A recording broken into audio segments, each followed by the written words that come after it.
नमस्कार दोस्तों, आप सभी का एक बार फिर से हार्दिक स्वागत है आपके अपने इस यूट्यूब चैनल पे। दोस्तों आज हम लोग सोल्व करेंगे कल के पेपर की आंसर की, यानी 8वां जो पेपर आपका कल कंडक्ट करवाया गया है उसी पेपर को आज हम सॉल्व करने वाले हैं।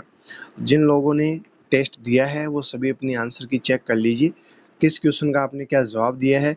और कल का एनालिसिस आप सभी को पता चल ही गया है क्योंकि रिजल्ट शाम को डिक्लेयर कर दिया गया था, बट टाइम ना होने की वजह से, यानी मैं बिजी होने की वजह से आंसर की प्रोवाइड नहीं करवा पाया था।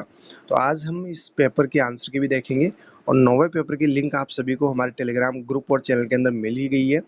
रिजल्ट जिन लोगों का कल नहीं आया था उनको मैंने परसों ही बता दिया था कि अगर आप अपना नाम टेस्ट में नहीं लिखते हैं तो आपका रिजल्ट नहीं आएगा। और अगर आज भी आप ऐसा ही करते हैं, जो लोग अपना पूरा नाम नहीं लिखते हैं या फिर सही से अपना नाम नहीं लिखते हैं, तो उनका रिजल्ट आज भी डिक्लेयर नहीं होगा। तो ये विशेष तौर से एक इन्फॉर्मेशन मैंने आपको पहले ही दे दी थी। और अगर आप भी आज भी ऐसा ही करते हैं, मतलब आपका रिजल्ट नहीं डिक्लेयर होगा। ठीक है, चलिए आज अपन कल के पेपर की आंसर की सॉल्व कर लेते हैं। जो आप लोगों ने रेस्पॉन्स दिए हैं उनके हिसाब से आपका रिजल्ट जो है वो कल शाम को डिक्लेयर कर दिया गया था।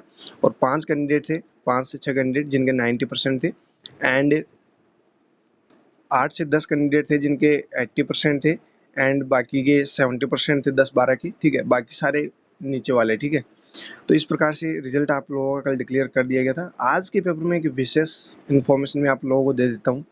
नेगेटिव मार्किंग आज के पेपर में रहेगी, बिल्कुल नेगेटिव मार्किंग आज के पेपर में रहेगी। कल कॉल करके आपको पूछा गया था, तो ऑलमोस्ट ने जवाब दिया था कि सर नेगेटिव मार्किंग भी रखिए। तो आज के पेपर में 1/3 यानी 3 क्वेश्चन आप गलत करते हैं तो एक क्वेश्चन आपका काट लिया जाएगा। ये नेगेटिव मार्किंग आज के पेपर में आपको देखने को मिलेगी। तो नेगेटिव मार्किंग का विशेष तौर से आपको ध्यान रखना है जो भी आज आप लोग पेपर दे रहे हैं। चलिए यहाँ पे आज पहले कल के पेपर के आंसर की सॉल्व कर लेते हैं। पहला क्वेश्चन ये रहा आपकी स्क्रीन पे। A blackened, decomposing and tissues that is devoid of blood circulation is known as, और ये यूपीपीएससी 2017 में पूछा हुआ क्वेश्चन है कि अगर जो भी टिश्यूज है वो डिकम्पोज हो रहे हैं या फिर ब्लैकन हो रहे हैं, ब्लैक कलर में अगर वो कन्वर्ट हो रहे हैं, किसकी वजह से? डिवॉइड ऑफ ब्लड सर्कुलेशन की वजह से। मतलब ब्लड सर्कुलेशन उनको प्रॉपर नहीं मिल पा रहा है, इसकी वजह से टिश्यू जो है वो डिकम्पोज हो रहे हैं, ब्लैकन हो रहे हैं। इस कंडीशन को क्या कहते हैं, किस नाम से जाना जाता है? बिल्कुल सिंपल सा क्वेश्चन है और ये यूपीएससी में पूछा गया था। देखिए यहाँ पे पहला ऑप्शन है कॉन्ट्रैक्शन, दूसरा है एट्रोपी, तीसरा है गैंग्रीन, चौथा है इरिथमा। तो यहाँ पे देखिए जो आपका सही जवाब होगा, ऑलमोस्ट ने सही जवाब दिया, ऑप्शन सी गैंग्रीन। गैंग्रीन वो कंडीशन होती है जिसमें टिश्यूज में क्या हो जाता है, डिकम्पोज होना स्टार्ट हो जाता है और ब्लैकन कलर की वो हो जाती है। क्यों होती है? उनको प्रॉपर ब्लड सप्लाई नहीं मिल पाती है। प्रॉपर ब्लड सप्लाई नहीं मिल पाने की वजह से वो ब्लैक हो जाएगी और डिकम्पोजिशन में होना स्टार्ट हो जाएगा, वो आपकी कंडीशन कहलाएगी गैंग्रीन। एट्रोपी में क्या होता है? एट्रोपी कॉन्ट्रैक्शंस के बारे में आप जानते हैं। एट्रोपी में क्या होगा? एट्रोपी में जो भी सेल की साइज है, ठीक है, सेल्स की जो भी साइज है वो क्या हो जाएगी? कम हो जाएगी। मतलब साइज जो है वो क्या हो जाती है? डिक्रीज हो जाती है। इसमें आप मसल एट्रोपी ले लीजिए, अलग अलग जो भी जहाँ पर भी एट्रोपी वर्ड यूज हो रहा है, मतलब साइज क्या हो रही है? डिक्रीज हो रही है। Next erythema. इरिथमा का मतलब सभी आप जानते हैं कि स्किन पे रेडनेस या फिर रेडनेस, आपको जो स्किन है वो देखने को मिलेगी, वो आपकी होती है इरिथमा कंडीशन। चलिए गैंग्रीन के बारे में थोड़ा सा देख लेते हैं। When the tissues present in the any part of body start dying, then that conditions is called gangrene। अगर बॉडी के कहीं पर भी, किसी भी पार्ट में, किसी भी टिश्यू में अगर वो डाइंग के कंडीशन में जाते हैं तो वो कंडीशन आपके क्या कहलाती है? गैंग्रीन। डाइंग का मतलब है यानी कि मतलब उनमें प्रॉपर ब्लड सप्लाई नहीं हो पाती है, ना ही ऑक्सीजन मिलता है और ना ही उनको न्यूट्रिशन मिल पाता है, तो वो टिश्यूज क्या हो जाते हैं? डाइंग हो जाते हैं, और वो कंडीशन क्या कहलाती है? आपकी gangrene. This often happens when the tissues of the bodies do not get enough blood। ये क्यों होता है? ये इसलिए होता है क्योंकि वहाँ पर उस पार्ट में, उस स्पेसिफिक टिश्यू को क्या नहीं मिला है? प्रॉपर ब्लड नहीं मिल पाया। तो ब्लड सर्कुलेशन जो है वो प्रॉपर नहीं होने की वजह से वहाँ पे क्या डेवलप हुआ है? Gangrene. This condition develop only in a certain part of body such as feet, hand and internal organ tissues. यानी कि यहाँ पे कुछ कंडीशंस, यानी कुछ जो बॉडी के पार्ट्स हैं जो बताए गए हैं कि यहाँ पे जो गैंग्रीन होने के बहुत ज़्यादा रिस्क होते हैं। यानी कि ऑलमोस्ट यहाँ पे आपको गैंग्रीन देखने को मिलेगा। फिट है, हैंड्स है एंड कुछ इंटरनल ऑर्गन्स है, इनके अंदर आपको गैंग्रीन देखने को मिल सकता है। ठीक है, नेक्स्ट बात करते हैं कितने टाइप की गैंग्रीन होती है। तो यहाँ पे 3 टाइप की गैंग्रीन होती है, dry gangrene, wet gangrene and gas gangrene. 3 type की गैंग्रीन जो है वो आप पढ़ते हैं, wet, dry and gas gangrene. ठीक है, चलिए नेक्स्ट क्वेश्चन देखिए, which organ helps to prevent choking while eating and drinking. देखिए यहाँ पे क्या पूछा गया है कि कौन सा वो ऑर्गन है जो हेल्प करता है prevent choking and drinking. Drinking और choking, sorry, eating and drinking जब आप करते हैं तो चॉकिंग से प्रिवेंट करने वाला ऑर्गन कौन सा है। पहला ऑप्शन देखिए, लैरिंग्स, दूसरा है फेरिंग्स, तीसरा है टॉन्सिल्स, चौथा है थायराइड। तो यहाँ पे देखिए थायराइड का तो कोई कनेक्शन है ही नहीं, ना ही टॉन्सिल्स का यहाँ पे कनेक्शन है। 2 ऑप्शंस आपके सामने बचते हैं जिनमें से आपको एक सही जवाब करना है। तो यहाँ पे जिन्होंने भी ऑप्शन ए लिखा है यानी लैरिंग्स लिखा है उनका सही जवाब है। लैरिंग्स जो है ये एकमात्र ऐसा ऑर्गन है जो क्या करता है, चोकिंग से प्रिवेंट करता है। और ये चोकिंग से प्रिवेंट कब करेगा, जब कोई पर्सन खाना खाएगा या फिर पानी पिएगा, उस दौरान चोकिंग की कंडीशन से प्रिवेंट करने का काम कौन करेगा, लैरिंग्स। चलिए थोड़ा सा कुछ जो भी ऑर्गन्स है उनके बारे में बात कर लेते हैं, कौन कौन से ऑर्गन्स क्या क्या काम करते हैं अपनी बॉडी के अंदर। अपन छोटी सी डिटेल देख लेते हैं एक बार। नोज, जो आपका नाक है वो क्या करता है, फिल्टर करता है, ह्यूमिडिफाइज एंड हीट्स इंस्पायर्ड एयर, जो भी इंस्पायर्ड एयर हो रही है उनको सॉरी ह्यूमिडिफाई करता है और फिल्टर करने का काम होता है आपकी किसका, नोज का। Next paranasal sinuses contribute to mucus production and voice resonance. जो आपका पैरानेजल साइनसेस है ये क्या करते हैं, म्यूकस का प्रोडक्शन करते हैं। ठीक है, साथ साथ वॉइस रिजोनेंस में भी हेल्प करते हैं। नेक्स्ट फेरिंग्स, यहाँ पे एक वर्ड है फेरिंग्स। तो फेरिंग्स जो है वो air and food passes, air and food passes का वर्क करती है। इम्यून फंक्शन ऑफ एडिनोइड्स, जो एडिनोइड्स है उनके लिए इम्यून फंक्शन भी ये करती है, कौन, फेरिंग्स। नेक्स्ट आपका लैरिंग्स, इसको vocal cord for speech and epiglottitis for closure of the trachea during swallowing। ये वोकल कॉर्ड ऑफ स्पीच है आपका लैरिंग्स। ठीक है, और ये किसमें हेल्प बचाता है, मतलब किसमें और प्रिवेंट करता है, तो आप बता देना prevent choking while eating and drinking. तो यहाँ पे क्या बोल रहा है, epiglottis for closure of the trachea during swallowing। जब भी आप निगलते हैं कुछ भी तो ये एपिग्लोटिस जो है इसको क्लोज कर लेता है ट्रेकिया को, और लैरिंग्स के अंदर मतलब चॉकिंग की कंडीशन डेवलप नहीं होने देता है। Next epiglottis prevents food and liquids from entering trachea. यहाँ पे एक वर्ड और आ रहा है एपिग्लोटिस। एपिग्लोटिस जो है वो फूड और लिक्विड को एंटर नहीं होने देगा कहाँ पे, ट्रेकिया में, और ये भी चोकिंग को बचाता है, मतलब चोकिंग से आपको बचाता है। यहाँ पे एपिग्लोटिस अगर जवाब आपको ऑप्शन में नहीं मिलता है तो आपको सही जवाब क्या करना है, ऑप्शन ए लैरिंग्स, लैरिंग्स आपको सही जवाब करना है।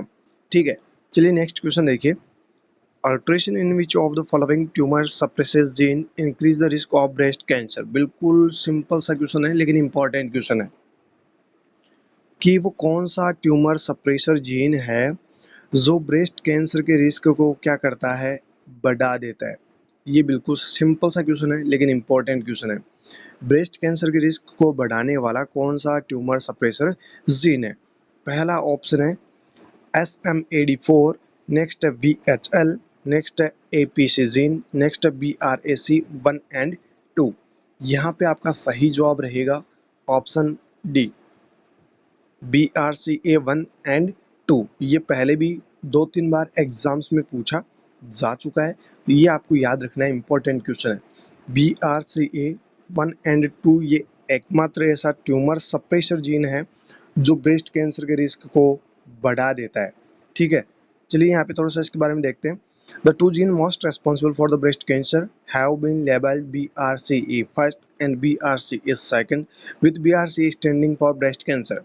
देखिए यहाँ पे बिल्कुल सिंपल सा बताया गया है कि जो BRCA है वो तो ब्रेस्ट कैंसर को इंडिकेट कर ही रहा है, लेकिन यहाँ पे 2 ऐसा जीन है जो रेस्पॉन्सिबल होते हैं ब्रेस्ट कैंसर के लिए। एक है BRCA फर्स्ट, दूसरा है BRCA सेकंड। यहाँ पे आपका सही जवाब होगा ऑप्शन डी।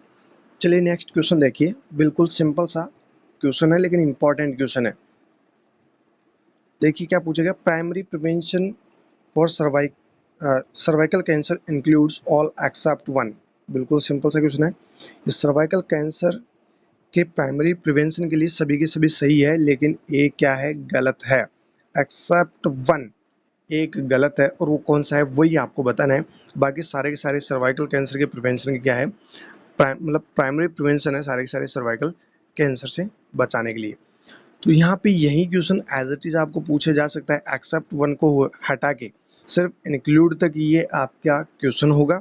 ऑप्शंस आपको सेम एज इट इज मिलेंगे, लेकिन ए बी सी की जगह 1 2 3 4 आएगा, ठीक है। और वहाँ पे आपको फिर दिया जाएगा कॉड, ठीक है। जब मतलब यूपीएससी जो आपको एग्जाम में क्वेश्चंस पूछेंगी वो कॉर्ड वाली पूछेगी, ठीक है। लिस्ट फर्स्ट से लिस्ट सेकंड को मैच करने वाले पूछेगी। इस प्रकार के क्वेश्चंस आपको ज़्यादा देखने को मिलेंगे।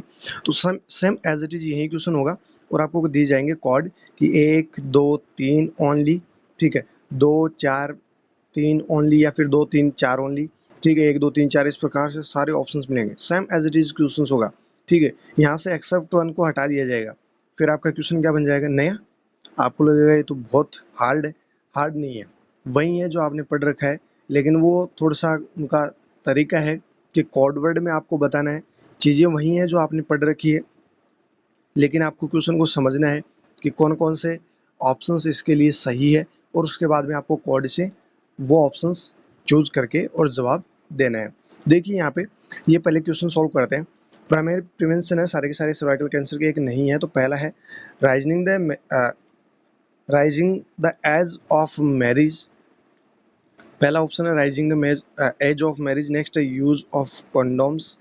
नेक्स्ट है इफेक्टिव थेरेपी ऑफ एसटीडी यानी सेक्सुअल ट्रांसमिटेड डिजीज। नेक्स्ट है रेडियो थेरेपी। तो यहाँ पे आपका सही जवाब रहेगा option first, rising the age of marriage. अगर किसी महिला की एज बढ़ जाती है और उसके बाद आप मैरिज कर रहे हैं, या फिर उस महिला की शादी हो रही है, यानी उसको सर्वाइकल कैंसर होने के बहुत ज़्यादा रिस्क रहेंगे, क्योंकि उसकी एज बहुत ज़्यादा बढ़ चुकी है, ठीक है। कॉन्डोम्स यूज़ कर रहे हैं, मतलब सर्वाइकल कैंसर से ये क्या करता है, प्रिवेंट करता है। नेक्स्ट ऑप्शन है effective therapy of STD. STD के रिगार्डिंग आप अगर इफेक्टिव थेरेपी ले रहे हैं, वो भी आपको बचाएगा, ये भी प्रिवेंशन का ही है। नेक्स्ट है रेडियोथेरेपी आप यूज़ कर रहे हैं, या फिर किसी पर्सन पे आप दे रहे हैं, मतलब ये भी क्या है, प्राइमरी प्रिवेंशन है सर्वाइकल कैंसर का। लेकिन कौन सा नहीं है, वो है rising the age of marriage. चलिए यहाँ पे सही जवाब तो आपका हो गया ऑप्शन ए, जो सर्वाइकल कैंसर से प्रिवेंशन नहीं करता है। बाकी यहाँ पे जो 3 कंडीशंस दे रखे हैं, तीनों के तीनों क्या है, सर्वाइकल कैंसर से प्रिवेंट करती है। अब यहाँ पे जैसे कि मैंने आपको क्वेश्चन बता दिया, तो यहाँ पे कोड वर्ड में क्या मिलेगा, 2 3 एंड 4 ओनली। तो ये आपको जवाब फिर क्या करना होगा, सही करना होगा। जैसे कि मैंने आपको पहले बताया, एक्सेप्ट वन को छोड़ के अगर same as it is include तक अगर आपको क्वेश्चन पूछे जाए और कोड वर्ड में आपको पूछे जाए, तो फिर आपको आंसर में क्या करना है, 2 3 4 ओनली। जो फर्स्ट वाला है यानी ऑप्शन ए है, वो तो एक्सेप्ट है, यानी कि वो तो प्राइमरी प्रिवेंशन है ही नहीं। यहाँ पे आपका जवाब जो होगा कोड वर्ड में, वो 2 3 एंड 4 होगा। वैसे इस प्रकार का एक पेपर क्रिएट किया जा रहा है जो कि बहुत ही इंपॉर्टेंट होगा। मैं कोशिश करूंगा जल्द से जल्द वो भी आप लोगों को प्रोवाइड करूं। उसमें 100 क्वेश्चन हो सकते हैं, उसमें 100 क्वेश्चन हो सकते हैं, और वो ऐसे क्वेश्चन होंगे जो बहुत ज़्यादा इम्पोर्टेंट होंगे। आप पेपर के लेवल को जब देखेंगे तो आपको ऐसा लगेगा same as it is questions जो है वो यूपीएससी के पेपर में छपने वाले हैं। बिल्कुल ऐसा का ऐसा आपको वो पेपर लगेगा। फिलहाल अभी हम ये जो भी पेपर्स आपके चल रहे हैं, यानी टेस्ट पेपर्स चल रहे हैं, इनको सॉल्व करेंगे। प्रीवियस ईयर के जो एएसआईसी के पेपर्स है वो भी सॉल्व करेंगे। अभी 2.5 पेपर और बचा हुआ है, यानी कि 50 क्वेश्चंस तो अपने रिमेनिंग रहे हैं। 2 पेपर्स अभी और हमारे ईएसआईसी के बचे हुए हैं जो हमारे पास है, यानी 700 क्वेश्चंस हो जाएंगे वो। एंड 450 यानी 436 है के समथिंग क्वेश्चंस जो यूपीएससी पैटर्न वाले हैं वो भी हैं, यानी यूपीएससी पैटर्न वाले वो क्वेश्चंस दूंगा, वो भी बेहद इंपॉर्टेंट होंगे, यानी हर एक क्वेश्चन को आपको याद करना होगा। फिलहाल बढ़ते हैं अगले क्वेश्चन की तरफ। The investigation includes in the routine antenatal assessment includes all of the following except. देखिए यहाँ पर भी एक्सेप्ट से पूछा गया है कि इन्वेस्टिगेशंस जो रूटीनली करते हैं एंटीनेटल असेसमेंट में, तो उसके अंदर सारे के सारे इन्वेस्टिगेशन किए जाते हैं, एक को छोड़कर एक्सेप्ट से पूछा गया है।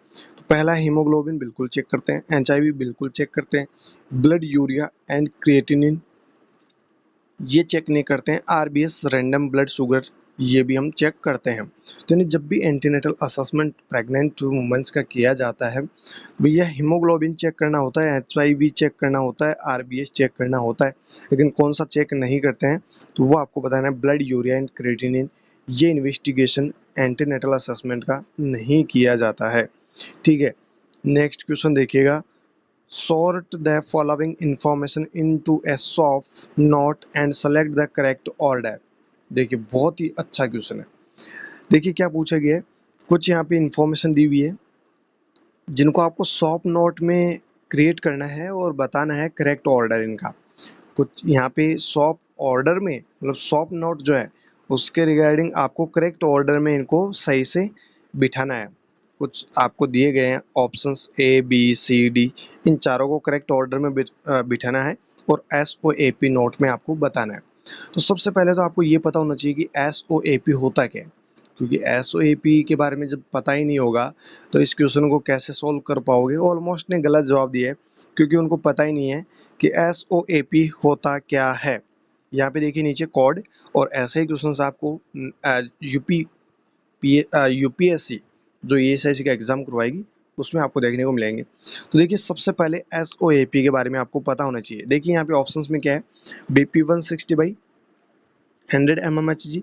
Next, decrease cardiac output related to increase peripheral vascular resistance secondary to hypertension. Next, client complains to blood vision, headache, and rates it as 8 out of 10. Next, will administer vasodilator as prescribed and will check BP or till it stabilizes। तो कुछ लोगों ने इसका सही जवाब दिया है, बाकी ऑलमोस्ट का गलत ही ये जवाब है।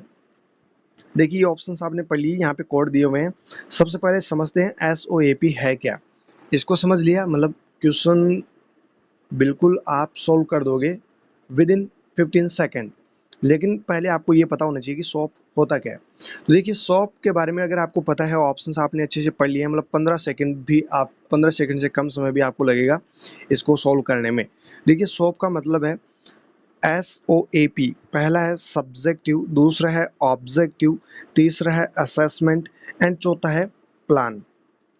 ये एक असेसमेंट मतलब S O A P method है जिससे हम क्या करते हैं, जो भी हेल्थ केयर प्रोवाइडर्स है वो डॉक्यूमेंट्स करते हैं, डाटाज को क्या करते हैं, डॉक्यूमेंटेशन करते हैं। तो डॉक्यूमेंटेशन का एक मेथड है S O A P. S O A P में सबसे पहले क्या है, सब्जेक्टिव, दूसरा है ऑब्जेक्टिव, तीसरा है असेसमेंट, चौथा है प्लान। सब्जेक्टिव डाटा क्या होते हैं, जो पेशेंट आपको क्या बताता है, मतलब खुद बताता है। पेशेंट जो भी आपको कंप्लेन कर रहा है वो क्या है, सब्जेक्टिव डाटा। ऑब्जेक्टिव डाटा जो आपने खुद ने असेसमेंट किए हैं, जो आपने उस पेशेंट से डाटाज कलेक्ट किए हैं, ठीक है। और तीसरा है असेसमेंट, क्या असेसमेंट निकला है। एंड चौथा है प्लान, क्या ट्रीटमेंट या फिर प्लान आप करेंगे। तो यहाँ पे देखिए इसको पहले मैच करते हैं। सबसे पहले देखिए सब्जेक्टिव डाटा, क्लाइंट यहाँ पे आपको क्या कर रहा है, कंप्लेन कर रहा है कि मेरे को ब्लड विजन हो रखा है, हेडेक हो रखा है, एंड रेट जो है हेडेक की वो 8 आउट ऑफ 10 है। यानी ये पेशेंट आके आपको कंप्लेन कर रहा है, यानी सबसे पहले क्या आएगा, सी। और यहाँ पे देखो सबसे अच्छी बात मैंने क्या बताई है, पहले भी आपको बताइए कि ऐसे क्वेश्चंस जब भी आते हैं तो एक या दो ऑप्शंस आपको मैच करने होते हैं, बाकी सारे के सारे क्या हो जाते हैं, मैच हो जाते हैं। लिस्ट फर्स्ट से लिस्ट सेकंड को आप मैच कर लीजिए। यहाँ पे देखिए सिर्फ एकमात्र ऐसा ऑप्शन है जिसमें ऑप्शन फर्स्ट यानी कि सी आया है। यानी सबसे पहले क्या आएगा, सी आएगा, उसके बाद ए आएगा, उसके बाद बी आएगा, उसके बाद डी आएगा। फिलहाल यहाँ पे इसको समझते हैं। देखिए सब्जेक्टिव डाटा क्या आ गया आपके, जो पेशेंट आपको कंप्लेन कर रहा है। उसके बाद में ऑब्जेक्टिव डाटा, आपने चेक किया कि उसको हेडेक हो रहा है, ब्लड विजन हो रहा है, मतलब इसको ब्लड प्रेशर यानी हाइपरटेंशन हो सकता है। तो ये आपने गेस किया और उसका ब्लड प्रेशर आपने वाइटल साइन चेक किया। तो बीपी आपके पास में कितना आया, 160/100 mmHg। तो ये सब्जेक्टिव और ऑब्जेक्टिव, सी एंड ए दो ऑप्शंस आपके पास में आ गए। तीसरा आता है असेसमेंट। असेसमेंट में आएगा decrease cardiac output related to increase peripheral vascular resistant secondary to hypertension.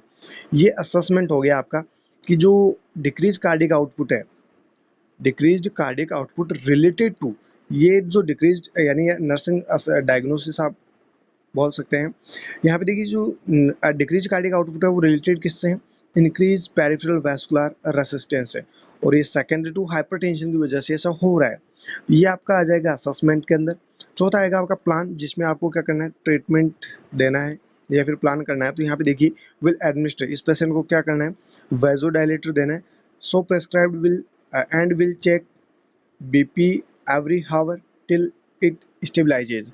तो जब तक इसकी जो बीपी है वो स्टेबलाइज नहीं होती है तब तक आपको प्रत्येक घंटे इस पर्सन की आपको ब्लड प्रेशर जो है वो लेते रहना है एंड इसको एडमिनिस्टर करना है वैसो डायलेटर। तो ये आपका हो जाएगा plan.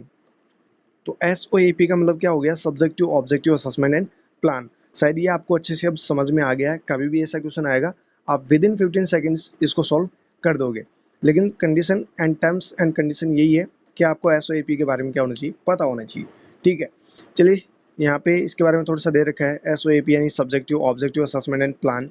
Notes is an acronym representative a widely used method of documentation for healthcare providers। जो भी healthcare providers होते हैं डॉक्यूमेंटेशन के लिए एक मेथड यूज करते हैं और वो मेथड होता है SOAP। ठीक है, चलिए नेक्स्ट क्वेश्चन देखिए। नेक्स्ट क्वेश्चन बहुत ही अच्छा क्वेश्चन है ये भी। What is the technique used to demonstrate and relationship between the intravesical pressure and the volume of urine in the bladder. देखिए यहाँ पे सिंपल सा क्वेश्चन पूछा गया है कि वो कौन सी टेक्निक यूज करते हैं जिससे आप डेमोन्स्ट्रेट कर सको between the intravesical pressure and volume of urine in the bladder. यहाँ पे देखिए पहला ऑप्शन है सिस्टोस्कोपी, दूसरा है सिस्टोमेट्री, नेक्स्ट पाइलोग्राम, नेक्स्ट है यूट्रोस्कोपी। देखिए यहाँ पे आपका सही जवाब होगा ऑप्शन बी, सिस्टोमेट्री। एक स्कोपी यहाँ पे लिखा हुआ है सिस्टोस्कोपी। सिस्टोस्कोपी का मतलब तो हो गया visualization of the bladder, urinary bladder को मतलब देखना, विजुअलाइज करना। सिस्टोस्कोपी जो इंस्ट्रूमेंट आता है उससे हम विजुअलाइज कर सकते हैं। यहाँ पे पाइलोग्राम है, ये रीनल पेल्विस और जो किडनीज की जो आर्टरीज है उनको देखने के लिए पाइलोग्राम यूज करते हैं। वैसे ही यूरेट्रोस्कोपी है, तो यूरेटर को विजुअलाइज करने के लिए यूरेट्रोस्कोपी इंस्ट्रूमेंट यूज करते हैं। यहाँ पे एक वर्ड है सिस्टोमेट्री, ये क्या करता है, रिलेशनशिप को दर्शाता है intravesical pressure and volume of urine in the bladder. Bladder के अंदर इंट्रावेसिकल प्रेशर और वॉल्यूम जो यूरिन की वॉल्यूम है इन दोनों के रिलेशनशिप को डेमोन्स्ट्रेट करने वाली टेक्निक आपकी कौन सी है, सिस्टोमेट्री। यानी ऑप्शन बी आपका यहाँ पे बिल्कुल सही जवाब है। चलिए रेशनल में इसको थोड़ा सा देख लेते हैं। Cystometry is the medical test and check the sure in the bladder to see how well the bladder is working. Cystometry एक प्रकार का मेडिकल टेस्ट है जिसमें हम क्या चेक करते हैं, ब्लैडर की एक्टिविटी चेक करते हैं, ब्लैडर प्रॉपरली वर्क कर रहा है या नहीं कर रहा है, तो इसको चेक करने के लिए सिस्टोमेट्री यूज करते हैं। This test is done when the muscle and nerve problem may be causing problems with how well the bladder balls and release urine। जब भी कोई मसल्स या फिर नर्व प्रॉब्लम होती है और उसकी वजह से जो ब्लैडर से यूरिन आउटपुट का और रिलीज होने का जो सिलसिला चलता है नॉर्मली, उसको या उस प्रॉब्लम को जानने के लिए हम यूज करते हैं क्या, सिस्टोमेट्री। तो यहाँ पे आपका सही जवाब क्या होगा, ऑप्शन सेकंड। चलिए नेक्स्ट क्वेश्चन देखते हैं। बहुत ही अच्छा जवाब है, मतलब बहुत ही अच्छा सवाल है, वैसे आपने जवाब गलत दिया है। देखिए यहाँ पे क्यों क्या पूछा गया, A nurse is collecting history from an antenatal mother. This is her third pregnancy. She has had two pregnancy losses, once at 20 week and the others one at 28 week. The nurse would document her obstetric score as। ये UPOMS में पूछा हुआ question है कि एक pregnant महिला है, यानी कि एक एंटीनेटल मदर है जिसकी आप हिस्ट्री कलेक्ट कर रहे हैं। देखिए यहाँ पे जो महिला है वो थर्ड टाइम प्रेग्नेंट हो चुकी है, मतलब थर्ड प्रेगनेंसी इसने कंसीव कर रखी है। देखिए गटपाल आपने एक स्कोर का नाम सुना होगा, वहीं आपको ऑब्स्टेट्रिक हिस्ट्री जो है उसी से आपको कलेक्ट करनी होती है, डॉक्यूमेंट करनी होती है। गटपाल में जी होता है, उसका मतलब होता है नंबर ऑफ प्रेगनेंसी, कितनी बार वो प्रेग्नेंट हुई है। तो यहाँ पे देखिए सबसे पहले जी लिखा हुआ है, ऑप्शंस आपके सामने है, ऑप्शंस आप देख लीजिए। ठीक है, यहाँ पे क्या सही जवाब होगा वो मैं आपको बता रहा हूँ। पहले है थर्ड प्रेगनेंसी, यानी कितनी बार प्रेग्नेंट हुई है, वो होता है आपका ग्रेविडा। तो यहाँ पे जी आएगा 3। देखिए यहाँ पे ग्रेविडा 3, यानी सभी जो ऑप्शन है उनमें क्या है, ग्रेविडा थर्ड है। चलिए आगे और देखना पड़ेगा, इससे तो पार पड़ेगी नहीं, है ना। नेक्स्ट है पी। पी का मतलब होता है प्री टर्म। पी का मतलब क्या होता है? Pre term. प्री टर्म का मतलब क्या होता है ये आपको पता होना चाहिए। अगर आपको नहीं पता है तो आप क्वेश्चन को क्या कर दोगे? गलत कर दोगे। प्री टर्म का मतलब है बच्चा जो है बॉर्न कब हो रहा है? 20 वीक से लेकर 36 वीक पे। अब वो स्टिल बॉर्न हो रहा है, वो बच्चा जन्मते ही मर रहा है, या फिर वो डेड बच्चा था लेकिन उसको डिलीवर करवाया गया है, कैसी भी कंडीशन हो, लेकिन अगर बच्चा डिलीवर हो रहा है 20 से लेकर 36 वीक पे, ठीक है, तो वो आपका जो कहलाएगा वो कहलाएगा प्री टर्म बेबी। ये आपका कहलाएगा क्या? Pre term. तो यहाँ पे प्री टर्म कितनी होंगी? देखिए अ, यहाँ पे एक वर्ड दे रखा है 1/28 वीक, यानी एक जो बच्चा हुआ है, ये वैसे आपको क्या बता रहा है? She had 2 pregnancy losses, 2 pregnancy loss हुई है उसकी, एक तो 8 वीक पे और दूसरी 28 वीक पे। 28 वीक की मैंने अभी भी बात की है कि ये प्री टर्म के अंदर आएगा। वो बच्चा स्टिल बोर्न हो रहा है, चाहे मर रहा है, चाहे जी रहा है, जैसा भी है, लेकिन ये किस में जाएगा? प्री टर्म के अंदर। यानी प्री टर्म कितना होगा आपका? एक। ठीक है। अब यहाँ पे बच्चा क्या है? अबॉर्शन। अबॉर्शन बचा है आपका 8 वीक पे, एक प्रेगनेंसी और लॉस हुई है, तो अबॉर्शन कितना आ जाएगा आपका? एक। चलिए G3P1A1 किस ऑप्शन में है? वहीं आपका क्या है? सही जवाब है। और जिन्होंने ऑप्शन सी लिखा है उनका बहुत बहुत सही जवाब है। बाकी सभी लोगों को क्या हुआ है? गलत जवाब हुआ है। ऐसे क्वेश्चंस आपके गलत क्यों होते हैं? क्योंकि आप क्वेश्चंस को अच्छे से पढ़ लेते हैं लेकिन उसको समझ नहीं पाते हैं। जैसे कि यहाँ पे क्वेश्चन में अच्छे से दे रखा है कि एक बच्चा मतलब प्रेगनेंसी 2 बार लॉस हुई है, लेकिन एक 8 वीक पे हुई है, तो 8 वीक वाली तो आपकी अबॉर्शन के अंदर जाएगी, लेकिन 28 वीक पे बच्चा अगर अबॉर्ट हो रहा है, ये आपका प्री टर्म के अंदर जाएगा। 20 वीक के बाद और 36 वीक से पहले अगर बच्चा बॉर्न हो रहा है, ठीक है, कंडीशन कुछ भी हो सकती है, वो मर भी सकता है, कोई ज़रूरी नहीं है वो जिंदा ही हो, ठीक है, लेकिन आपको कुछ वो बच्चा किस में जाएगा? आपका प्री टर्म के अंदर, ठीक है, ये याद रखना। चलिए गटपाल के बारे में थोड़ा सा और डिटेल में दिखा देते हैं, आपको बता भी देते हैं। GTPAL is an acronym of used to evaluate the woman's complete obstetric history। महिलाओं में जो भी प्रेगनेंसी की ऑब्स्टेटिक जो हिस्ट्री है उसको कलेक्ट करने के लिए, इवेल्युएट करने के लिए एक स्कोर यूज करते हैं, GTPAL score. G for number of pregnancy, कितने प्रेगनेंसीज के वो नंबर है जो आपके ग्रेविडा होंगे। Next term, number of infant born at 36 week और आफ्टर, मतलब टर्म 8 टर्म पे बेबी हो रहा है, मतलब 37 वीक या इसके बाद अगर बच्चा हो रहा है 40 वीक से पहले और 37 वीक से बाद, तो वो आपका टर्म के अंदर आएगा। Next pre term, number of infant born between 20 to 36 weeks, 20 से 36 वीक पे अगर बेबी बॉर्न हो रहा है वो आपका क्या कहलाएगा? प्री टर्म, जैसे कि आपको यहाँ पे क्वेश्चन में दिया हुआ है। नेक्स्ट है abortion, number of losses before 20 week. हाँ, जो आपके अबॉर्शन आएंगे वो 20 वीक से अगर लेस देन अबॉर्ट हो रहे हैं वो आपके आएंगे अबॉर्शन के अंदर, लेकिन याद रखिएगा 20 से 36 वीक पे है तो आपका क्या होगा? वो प्री टर्म कहलाएगा। ठीक है, यहाँ पे जिन लोगों ने P0 एंड A2 किया है उनका आंसर क्या था? गलत था। ठीक है, next living, number of living children, जितने बच्चे जीवित है अभी, वो संख्या आती है आपकी L में। तो यहाँ पे ये है गटपाल स्कोर, याद रखना, इससे क्वेश्चन बन सकता है, ये इंपॉर्टेंट पॉइंट है।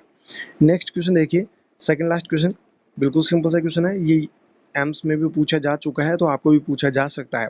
What is the maximum score for mini mental status examination? अपने प्रीवियस जो सेशंस लिए हैं उनमें, या फिर जो प्रीवियस ईयर के पेपर्स अपन पढ़ रहे हैं ESIC के, उनमें मैंने आपको MMSE के बारे में डिटेल में बता रखा है कि कौन कौन से इसमें पैरामीटर्स चेक करते हैं। यहाँ पे आपको पूछा गया कि मैक्सिमम स्कोर क्या होगा MMSE का। तो यहाँ पे ऑप्शंस देखिए, पहला 10 पॉइंट, नेक्स्ट है 20 पॉइंट, नेक्स्ट है 40 पॉइंट, नेक्स्ट है 30 पॉइंट। तो ये तो बिल्कुल सिंपल सा क्वेश्चन है और ये पूछा भी जा चुका है, तो यहाँ पे आपका सही जवाब होगा ऑप्शन डी, 30 पॉइंट्स। MMSE में 30 पॉइंट्स होते हैं नॉर्मली। नेक्स्ट क्वेश्चन देखिए, और इम्पोर्टेंट क्वेश्चन है ये भी यूपीएमएस में पूछा हुआ क्वेश्चन है। Blind spot in the visual field is known as, visual field में ब्लाइंड स्पॉट होना क्या कहलाता है? बिल्कुल सिंपल सा क्वेश्चन है। पहला है optic chiasma, next scotoma, next fovea centralis, next macula lutea. यहाँ पे आपका सही जवाब होगा ऑप्शन सेकंड, स्कोटोमा।